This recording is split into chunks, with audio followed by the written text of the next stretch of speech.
놀라운 사건이 일어났습니다. 뉴욕 센트럴파크에서 수백 명의 사람들이 즉석에서 모여 한국의 판소리를 감상했다고 합니다.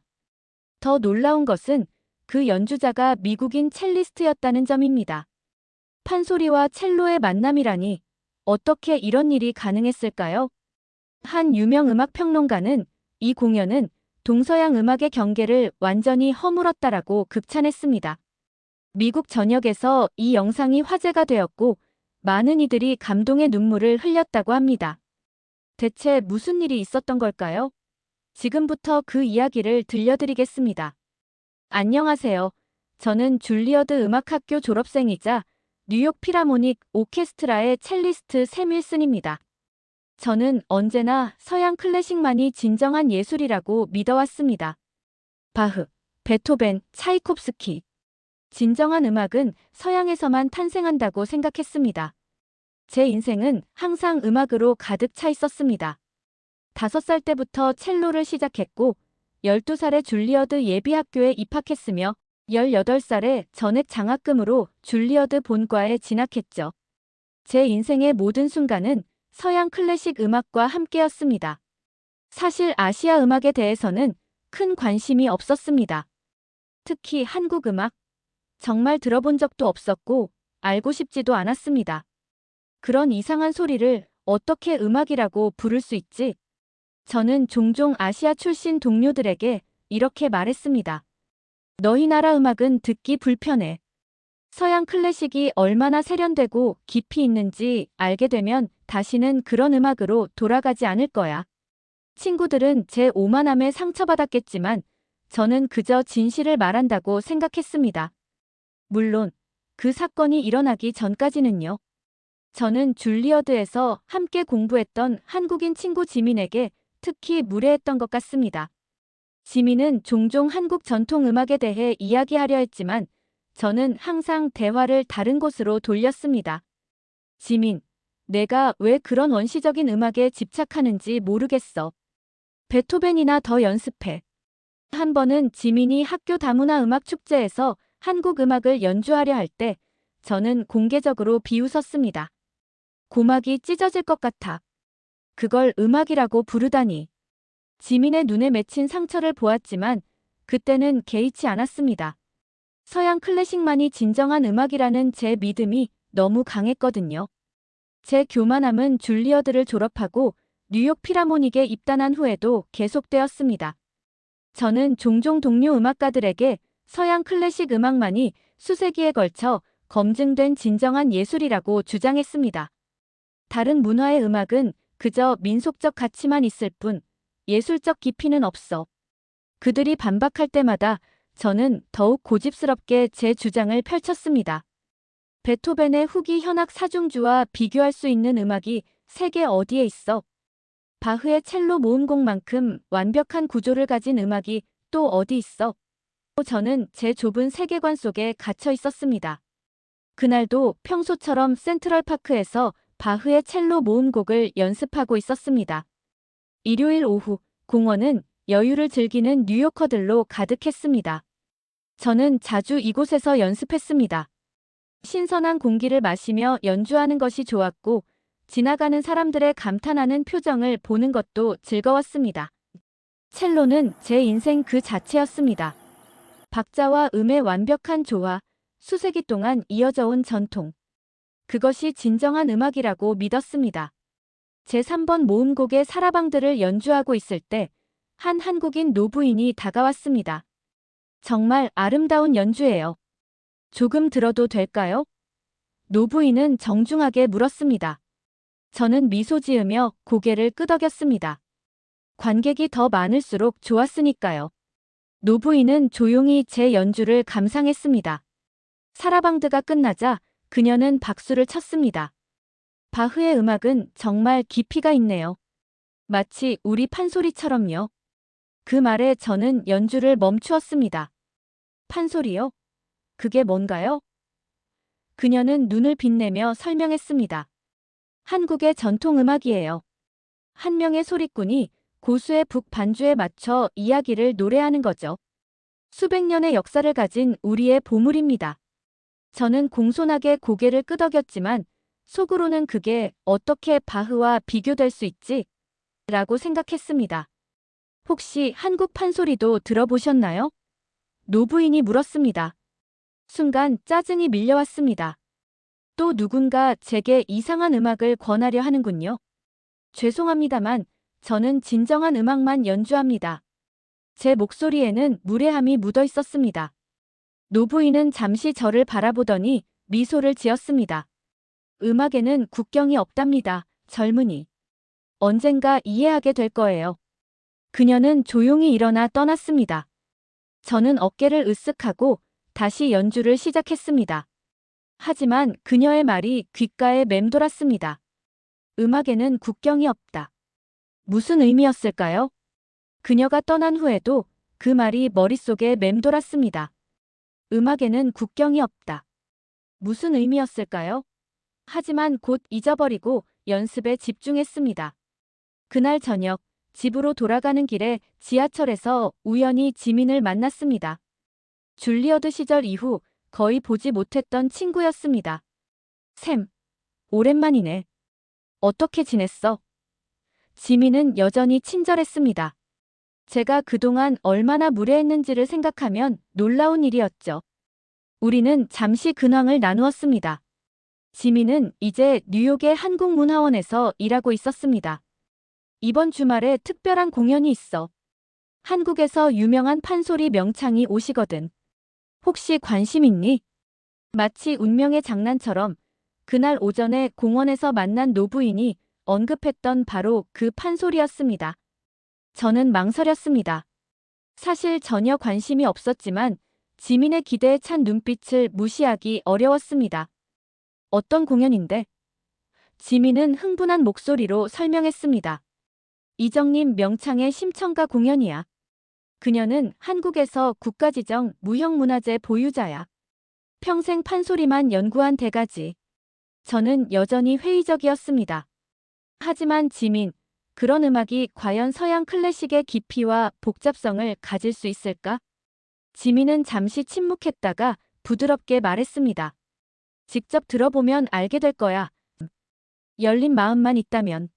며칠 후, 제 친한 친구인 에밀리가 저를 방문했습니다. 에밀리는 줄리어드에서 바이올린을 전공했지만 항상 다양한 문화의 음악에 열려 있었습니다. 그녀는 지민이 언급한 공연 포스터를 들고 왔습니다. 샘, 이거 봤어?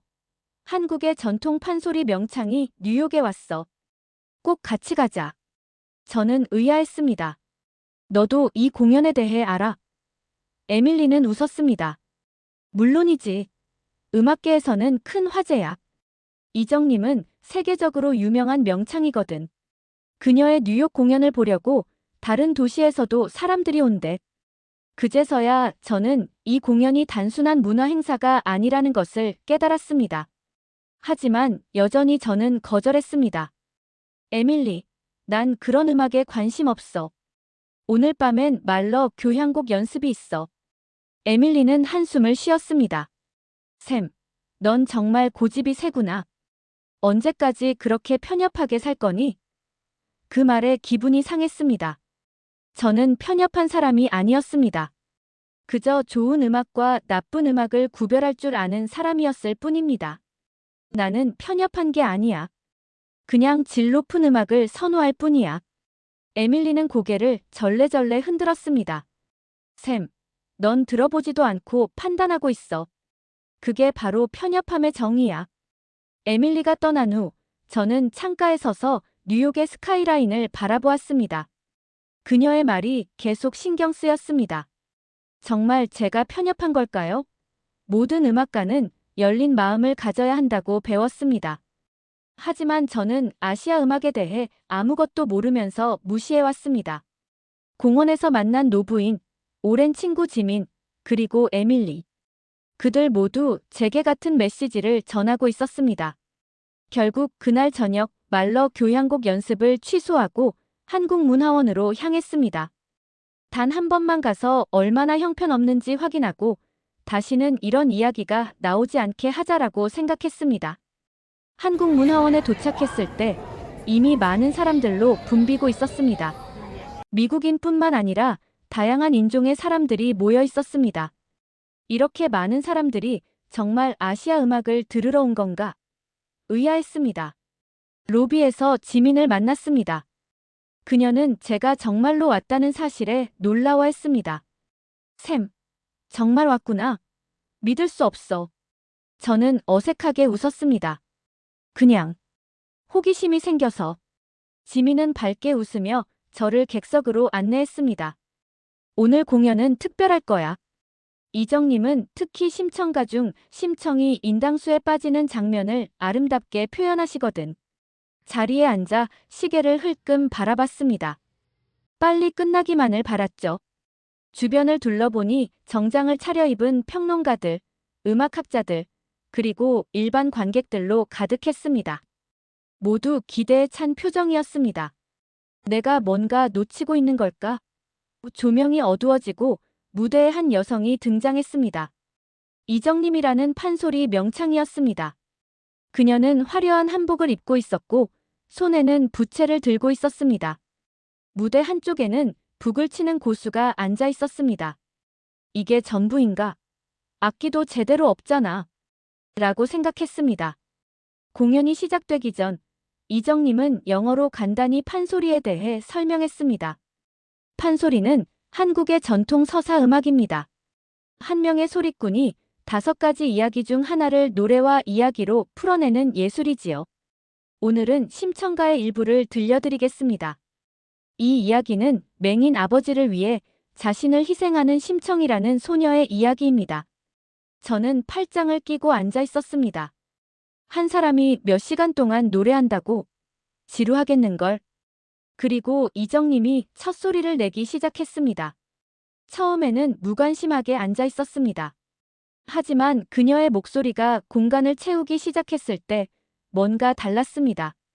그 목소리에는 제가 들어본 어떤 성악가의 목소리와도 다른 깊이가 있었습니다. 거칠면서도 부드럽고 강하면서도 섬세했습니다. 심청가의 한 대목을 부르고 있었는데 한국어를 전혀 알아듣지 못했지만 그 감정만은 온몸으로 느껴졌습니다. 이정님의 얼굴 표정과 몸짓, 그리고 목소리의 미묘한 변화가 이야기를 전달했습니다. 심청이 아버지를 위해 자신을 희생하기로 결심하는 장면이었습니다. 이정님의 목소리는 때로는 속삭이듯 부드럽다가도 순식간에 폭발적인 에너지로 가득 찼습니다. 북소리와 그녀의 목소리가 만들어내는 리듬과 선율이 저를 완전히 사로잡았습니다. 눈을 감고 그 소리에 몰입했습니다. 놀랍게도 제 마음속에 영화처럼 이미지가 그려졌습니다. 앞 못 보는 아버지와 살아가는 어린 소녀. 아버지의 눈을 뜨게 하기 위해 자신을 바다에 바치기로 한 그녀의 결심. 인당수에 빠지기 전 아버지와의 이별. 비록 가사는 이해할 수 없었지만 그 이야기가 전해주는 슬픔과 희망, 그리움을 느낄 수 있었습니다. 이정님의 판소리가 절정에 이르렀을 때 저는 숨을 쉬는 것조차 잊었습니다. 그녀의 목소리는 인당수의 파도처럼 객석을 뒤덮었고 심청이 물속으로 뛰어드는 순간의 비통함은 마치 제 가슴을 찌르는 듯 했습니다. 고수의 북소리는 때로는 심청의 두근거리는 심장 소리 같았고 때로는 거친 바다의 파도 소리 같았습니다. 이것은 단순한 노래가 아니었습니다. 이것은 한 인간의 영혼을 통째로 쏟아내는 예술이었습니다. 서양 클래식에서 느낀 것과는 다른, 하지만 결코 뒤떨어지지 않는 깊이와 감동이 있었습니다. 공연이 끝나고 조명이 켜졌을 때 저는 여전히 그 자리에 얼어붙어 있었습니다. 주변의 모든 사람들이 기립박수를 보내고 있었지만 저는 움직일 수 없었습니다. 제 마음속에서는 아직도 그 판소리 소리가 울려 퍼지고 있었습니다. 에밀리가 제 어깨를 두드렸습니다. 어땠어? 대답할 수 없었습니다. 단지 고개를 끄덕일 뿐이었습니다. 지민이 다가와 물었습니다. 샘, 괜찮아? 얼굴이 창백해. 저는 겨우 말을 꺼냈습니다. 이게 판소리야? 어떻게 이런 감정을 표현할 수 있지? 공연 후 리셉션에서 이정님을 만날 기회가 있었습니다. 그녀는 다른 관객들과 이야기를 나누고 있었습니다. 저는 조심스럽게 다가갔습니다. 정말 놀라운 공연이었습니다. 제가 지금까지 들어본 음악 중 가장 감동적인 것 중 하나였어요. 이정님은 미소 지었습니다. 감사합니다. 첼리스트시군요. 바흐를 연주하시는 모습을 봤어요. 저는 놀랐습니다. 어떻게 아셨죠? 그녀는 웃음 지었습니다. 며칠 전 센트럴파크에서 당신의 연주를 들었어요. 제가 바로 그 판소리가 뭐냐고 물었던 노부인이에요. 깜짝 놀랐습니다. 공원에서 만난 노부인이 바로 이 세계적인 명창이었다니. 그날 밤 집으로 돌아가는 길에 뉴욕의 밤거리는 여전히 시끄럽고 분주했습니다. 하지만 제 귀에는 오직 이정님의 판소리만 들렸습니다. 도대체 무슨 일이 일어난 걸까요? 어떻게 단순한 북 하나와 한 여성의 목소리가 이토록 강력한 감정을 불러일으킬 수 있었을까요? 서양 클래식이 최고라는 제 믿음이 흔들리기 시작했습니다. 집에 도착한 후 잠들기 전까지 계속 그 경험에 대해 생각했습니다. 제가 그동안 얼마나 편협했는지, 얼마나 많은 아름다운 음악을 놓치고 있었는지 깨달았습니다. 다음 날 아침, 평소와 같이 첼로를 들고 센트럴파크로 향했습니다. 그러나 이번에는 바흐나 베토벤이 아니라 어젯밤 들었던 판소리의 선율을 재현해보고 싶었습니다. 물론 완벽하게 기억할 수는 없었지만 그 독특한 리듬과 음의 굴곡은 제 마음속에 깊이 새겨져 있었습니다. 첼로의 활을 켜기 시작했습니다. 처음에는 서툴렀습니다. 판소리의 독특한 표현을 첼로로 재현하는 것은 쉽지 않았습니다. 하지만 포기하지 않고 계속 시도했습니다. 시간이 흐르면서 조금씩 그 느낌을 찾아갔습니다. 첼로의 깊은 울림과 판소리의 감성이 만나기 시작했습니다. 평소에는 연주하지 않던 주법을 시도했습니다. 때로는 활로 현을 세게 긁어거친 소리를 내기도 하고, 때로는 부드럽게 아르페지오를 그려 심청이의 슬픔을 표현했습니다. 온전히 제 감정에 몰입한 채 연주했습니다. 이 새로운 음색과 표현 방식에 제 자신도 놀랐습니다. 첼로가 마치 인간의 목소리처럼 울부짖기도 하고 속삭이기도 했습니다. 제가 알고 있던 첼로 기법으로는 표현할 수 없는 음색과 감정이었습니다. 서양 클래식에서는 찾아볼 수 없는 독특한 표현 방식이었죠. 그러나 이상하게도 이 새로운 방식이 제게는 자연스럽게 느껴졌습니다. 마치 오랫동안 숨겨져 있던 제 음악적 목소리를 발견한 것 같았습니다. 심청이 이야기의 한 장면, 그녀가 인당수에 몸을 던지는 순간을 표현하려 했습니다. 그 비통함과 결연함, 그리고 희생의 숭고함을 첼로로 표현하고자 했습니다. 문득 고개를 들었을 때 놀라운 광경이 펼쳐졌습니다. 제 주변에는 어느새 수십 명의 사람들이 모여 제 연주를 듣고 있었습니다. 그들의 눈에는 호기심과 놀라움이 가득했습니다. 특히 몇몇 한국인 관광객들의 표정이 인상적이었습니다. 그들은 자국의 판소리가 뉴욕의 한복판에서, 그것도 첼로를 통해 연주되는 것을 믿을 수 없다는 듯 했습니다. 한 노부부는 눈물을 글썽이며 제 연주를 듣고 있었습니다. 아마도 그들에게는 고향의 추억이 떠올랐을 것입니다. 연주를 계속하는 동안 한 한국인 여성이 조용히 다가와 험밍으로 따라 부르기 시작했습니다. 처음에는 작은 소리였지만 점점 자신감을 얻어 목소리를 키워갔습니다. 그녀의 목소리가 제 첼로 소리와 완벽하게 어우러졌습니다. 마치 오랫동안 함께 연습해온 듯한 자연스러움이었습니다. 놀랍게도 그녀는 바로 어제 공연에서 본 이정님이었습니다. 이정님과 저는 서로를 바라보며 미소 지었습니다. 언어의 장벽을 넘어 음악으로 소통하고 있었습니다. 그녀가 부르는 판소리에 맞춰 제 첼로가 화답했고, 제 첼로의 선율에 그녀의 목소리가 응답했습니다. 완전한 조화였습니다. 주변의 관객들은 처음에는 놀란 표정이었지만 곧 그들의 얼굴에 감동의 빛이 서렸습니다. 더 놀라운 일이 벌어졌습니다. 주변에 있던 다른 한국인들도 하나둘씩 노래에 합류하기 시작했습니다. 그들은 서로 모르는 사람들이었지만 이 순간만큼은 하나가 되어 함께 노래했습니다. 이제 센트럴파크의 한 공간은 즉흥 합창단의 무대가 되었습니다. 판소리의 후렴구를 함께 부르는 그들의 목소리가 공원 전체에 울려 퍼졌습니다. 저는 계속해서 첼로를 연주했습니다. 때로는 강하게, 때로는 부드럽게 합창단의 에너지에 맞춰 음악의 흐름을 이끌어갔습니다. 판소리와 첼로, 동양과 서양, 모든 경계가 무너지는 순간이었습니다. 남은 것은 오직 음악의 순수한 감동뿐이었습니다. 점점 더 많은 사람들이 모여들었고, 뉴욕의 바쁜 일상 속에서도 잠시 발걸음을 멈추고 이 특별한 순간을 함께 했습니다. 연주가 절정에 이르렀을 때 이정님의 목소리와 제 첼로 소리가 완벽하게 하나가 되었습니다. 제가 강하게 현을 긁을 때 그녀의 목소리도 높이 솟구쳤고, 제가 부드럽게 선율을 그릴 때 그녀의 목소리도 그에 맞춰 부드러워졌습니다. 마치 오랫동안 함께 연주해온 듀엣처럼 자연스러웠습니다. 주변의 사람들은 숨을 죽이고 이 마법 같은 순간을 지켜보았습니다. 마지막 음이 공기 중에 흩어지고 잠시 정적이 흘렀습니다. 그리고 폭발적인 박수와 환호성이 터져 나왔습니다. 사람들은 서로를 바라보며 미소 짓고 눈물을 닦고 감동을 나누었습니다. 이정님과 저는 관객들에게 인사를 건넸습니다. 그녀는 제 손을 꼭 잡고 말했습니다. 음악에는 국경이 없다는 것을 이제 아시겠어요? 그날의 즉흥 공연 이후 제 인생은 완전히 달라졌습니다.